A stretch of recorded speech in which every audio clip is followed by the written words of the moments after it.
Đà Lạt hôm nay còn mưa không em? Anh nơi xa lòng như khung cửa sổ quên khép.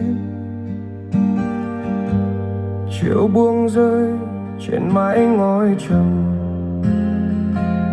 một tách cà phê vẫn đợi ai âm thầm.